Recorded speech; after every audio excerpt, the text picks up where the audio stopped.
کرتے ہیں، شبیہ علم کا کس قدر ہم احترام کرتے ہیں، شفا کے لیے وہاں جاتے ہیں، پکڑتے ہیں، سلام دیتے ہیں ابوالفضل عباس کو، خدا کی بارگاہ میں ان کا واسطہ دے کر دعا کرتے ہیں.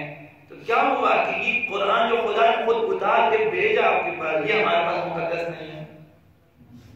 نہ اس سے برکت لے لیتے ہیں، نہ اس سے ایمان لے لیتے ہیں، نہ اس سے ہدایت لے لیتے ہیں، نہ اس کی طرف توجہ. آخر اس سے پاکیزہ تر، اس سے مقدس تر ہے کوئی کتاب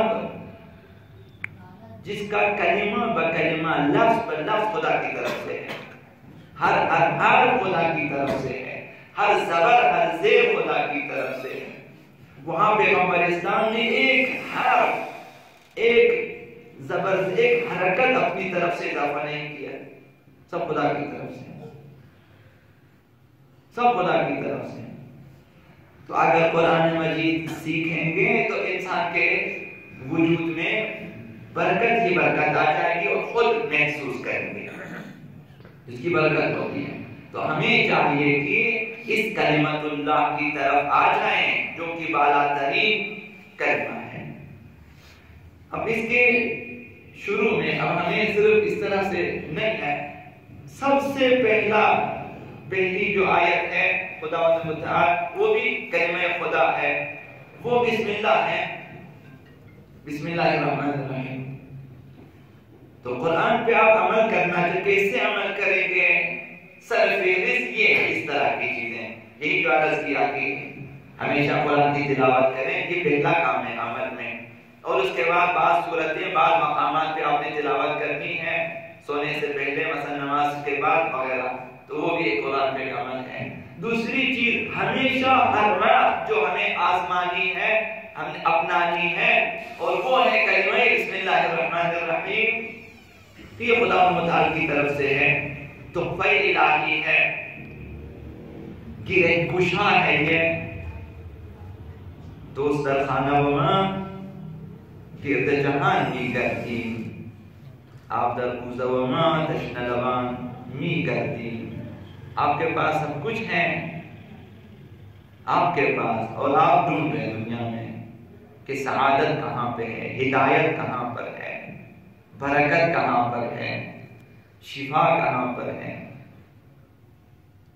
آپ کبھی سوچیں گے کہ آخر میرا اخلاق ٹھیک کیوں نہیں ہوتا؟ یہی اگر قرآن کی طرح حضرت آقا امیر المؤمنین علی ابن ابی طالب علیہ السلام، یہ نام خدا کس قدر مؤثر ہے اس بارے میں فرمایا انہ قال ان اسم اللہ، نام خدا یعنی وہی اللہ. اور یہ بھی اگر آپ بسم اللہ میں استعمال کریں، بسم اللہ الرحمن الرحیم، تین خدا کے نام اسی ایک آیت میں، اللہ، رحمان اور رحیم، یہ تین نام خدا متعال کے ذکر ہیں. اب اس اسم خدا کے بارے میں امیر المومنین نے فرمایا کہ ان اسم اللہ فاتح للرتوق، یہ اسم خدا ہر گرہوں کو، ہر گرہ کا کھولنے والا ہے.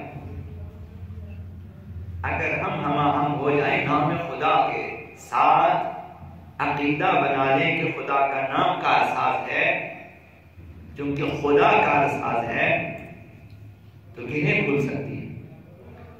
فاتح للرتوق، اس میں خدا گرہوں کو کھولنے والا ہے. ہر کام میں گرہ لگ جاتا ہے، بند ہو جاتا ہے مثلا، تو اپنا لیں. فرمایا کہ فاتح للرتوق خائط للخروق، یہ جو کپڑے پھٹ جاتے ہیں، یہ جب کپڑے پرانے ہو جاتے ہیں پھٹ جاتے ہیں، تو خروق یعنی وہ چیزیں جو پھٹ جائیں. اور خائط یہ جو سلائی ہوتی ہے یا جوڑتے رفو جو آپ کرتے ہیں اس کو کہتے ہیں. اس میں خدا ان چیزوں کے لیے رفوگر ہے. جب ہمارے امور میں شگافت آ جاتا ہے، ہمارے امور ٹوٹ جاتے ہیں، سلسلہ ٹوٹ جاتا ہے، ہمارے امور ناکام رہ جاتے ہیں، تو یہ ہے کہ ہر پھٹے کو جوڑنے والا ہے اور ہر سوراخ کو بھرنے والا اسم خدا۔ اگر ہمارے امور میں، ہماری زندگی میں گڑھے پڑ جائیں، کہیں پہ شگاف پڑ جائے،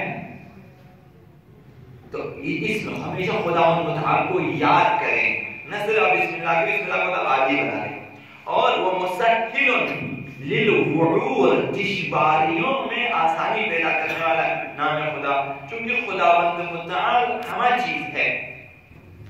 لا مؤثر فی الوجود الا اللہ، اگر کوئی مؤثر ہے کائنات میں صرف خدا ہے، یہ عقیدہ بنانا چاہیے، کیونکہ کائنات میں کوئی مؤثر نہیں ہے۔ تو جہاں خدا مؤثر ہے، خداوند متعال کے بعد خداوند متعال کی مشیت کے مطابق اس میں خدا میں وہ اثر ہے۔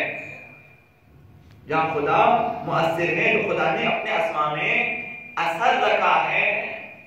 وَلِلَّهِ الْأَسْمَاءُ الْحُسْنَى فَادْعُوهُ بِهَا، اچھے اچھے نام خدا کے لیے ہیں، خدا کو انہی ناموں سے پکاریں، ان ناموں کی طرف آ جائیں زندگی میں انشاءاللہ تعالی کا نام۔ فرمایا کہ گروں کو کھولنے والا ہے اور سوراخوں کو بھرنے والا ہے، نقائص کا جبران کرنے والا ہے، مسہل للوعور، دشواریوں میں آسانی پیدا کرنے والا ہے، اور وَجُنَّةٌ عَنِ الشُّرُورِ، سپر ہے یہ اس میں خدا۔ بسم اللہ الرحمن الرحیم، اس میں خدا سپر ہے اشرار کے شر سے بچنے کے لیے۔ جنۃ للشرور، شر اشرار ظالمین و شیاطین و منافقین سے بچنے کے لیے سپر ہے یہ، امان ہے یہ۔ وحسن من محن الدہور، فتنہ روزگار، آشوب روزگار، مصائب و ابتلاعات روزگار سے بچنے کے لیے حسن ہے یہ، محفوظ قلعہ ہے۔ بسم اللہ الرحمن الرحیم، انہیں ہمیشہ خداوند متعال کی پناہ میں آنا، نام خدا سے ابتدا کرنا، تو عادت بنا لیں، ہمیشہ خداوند متعال کا نام لیا کریں مختلف حوالوں سے۔ اب صرف بسم اللہ کی تو بات نہیں ہے، ہر جگہ ہر کام سے پہلے۔ اور وحسن من محن الدہور، محافظ ہے اس میں خدا فتنہ روزگار سے۔ وشفاء لما فی الصدور، دلوں کی بیماریوں کے لیے شفا ہے۔ خدا بند متعال کا نام لے لیں، بطہارت رہیں، انشاءاللہ دلوں میں وسوسے کم سے کم پیدا ہوں گے۔ شفاء لما فی الصدور، وَأَمَانٌ یوم النشور، قیامت کے دن بھی امان دینے والا ہے۔ روز قیامت جب ہم لوگ خداوند متعال کے حضور میں اپنے بواطن کے ساتھ، اپنے اعمال کے ساتھ، اپنے اخلاق کے ساتھ، اپنی معنوی حیثیت کے ساتھ خداوند متعال کے حضور کھڑے ہوں گے، اس وقت ہمیں امان دینے والی چیزیں اس میں خدا ہے۔ جو شن کبیر کی اہمیت کیا ہے؟ تو آپ پوچھیں کیا اہمیت ہے؟ اس میں خدا کے نام، خدا کی صفات، اور کچھ نہیں۔ ان کا آپ ورد کرتے ہیں تو مؤثر ہیں یہ چیزیں۔ تو آخری بات عرض کروں کہ آپ کی خدمت میں حضرت داؤد علیہ السلام نے خداوند متعال سے مناجات کی کہ پروردگارا، جنت میں میرا ہمنشین کون ہے؟ مجھے دکھا دے کہ وہ جو میرا ہمنشین ہوگا جنت میں، عوام میں، امت میں کون ہے، تاکہ دیکھوں اس میں کہ کیسے لوگ پیغمبر خدا کے ہمنشین ہو سکتے ہیں۔ خداوند متعال نے جواب دیا کہ آپ کل صبح شہر سے نکل جائیں، دروازے شہر سے نکل جائیں، اس کے بعد جو پہلا شخص ملے وہی آپ کا ہمنشین ہے جنت میں۔